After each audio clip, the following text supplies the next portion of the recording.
మృదంగం ఇంకొక కొత్త రకమైనటువంటి మృదంగ ధ్వని వినిపించింది. మీరు అబ్జర్వ్ చేశారు కదా, ఆ ధ్వని కీబోర్డ్ నుంచి వచ్చింది.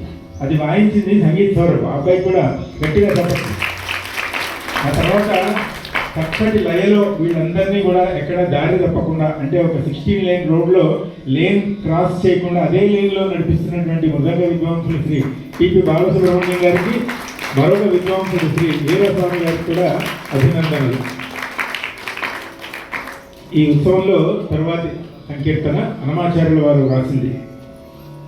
అందంగా ప్రకాశించేటువంటి బాలకృష్ణుడి యొక్క లీలల్ని ఆయన అనేక రత్నాలు వాటితోటి పోల్చి చూపినటువంటి వైనం అనమాట. అద్భుతంగా ఇలాంటి వర్ణన చేయడం అంటే కేవలం అన్నమాచార్యుల వారికే సాధ్యం, వేరే కవులు ఎక్కడా రాయలేదు. ఆయన అన్ని రకాలుగా చేస్తారన్నమాట. మన జీవితంలో జరిగేటువంటి అనేక కోణాలని స్పృశించి ఆయన ఆధ్యాత్మిక శృంగార కీర్తనలు రాశారు. అందులో ఇదొక అద్భుతమైనటువంటి కీర్తన, ముద్దుగారే యశోద ముంగిటి ముత్యము వీడు.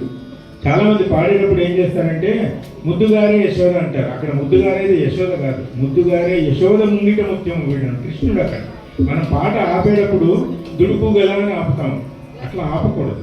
ఆపే పద్ధతి ఉంటుంది. ఎక్కడ అర్థవంతంగా ఉంటుందో అక్కడే ఆపాలి, ఎక్కడ అర్థవంతంగా ఉంటుందో అక్కడే నెరవలు కూడా వేయాలి. ఎక్కడంటే అక్కడ వేయకూడదు అన్నమాట. ఇది ఒక శాస్త్రం. అది చాలామంది మర్చిపోయి ముద్దుగారే అంటారు. ముద్దుగారే కాదు, ముద్దుగారే యశోద ముంగిటి ముత్యము వీడు, అక్కడ వరకు పాడి ఆపాలన్నమాట. ఇందులో ఏమంటాడు, ఈ బాలకృష్ణుడు మనసును దోచుకున్నటువంటి దొంగ, యశోదమ్మ యొక్క ముత్యం, ఈ దేవకీదేవి బిడ్డ ఎదురులేని గొప్పతనాలు ఉన్నవాడని అనేక మణుడు మాణిక్యాలతోటి ఇందులో మీరు చూస్తే రతికేళి రుక్మిణికి రంగుమూమి పగడము, మితి గోవర్ధనపు గోమేధికము, సతమై శంఖచక్రాల సందుల వైఢూర్యము, గతీమముగా చేటి కమలాక్షులు అంటారన్నమాట. అంటే దీన్ని ఈ ఈ మణుడు మాణిక్యాలు పెట్టుకోవడానికి ఒక శాస్త్రం ఉంటుంది, దేనికి ఏది పెట్టుకోవాలని.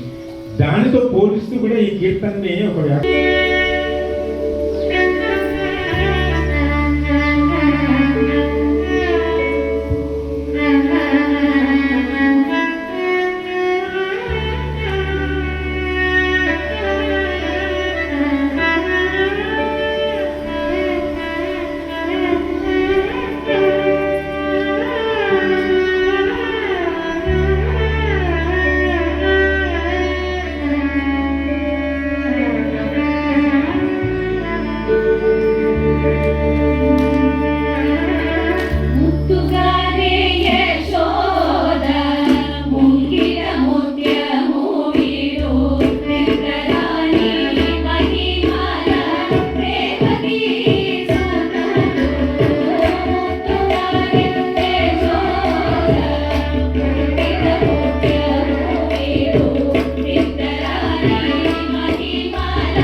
ఒకటి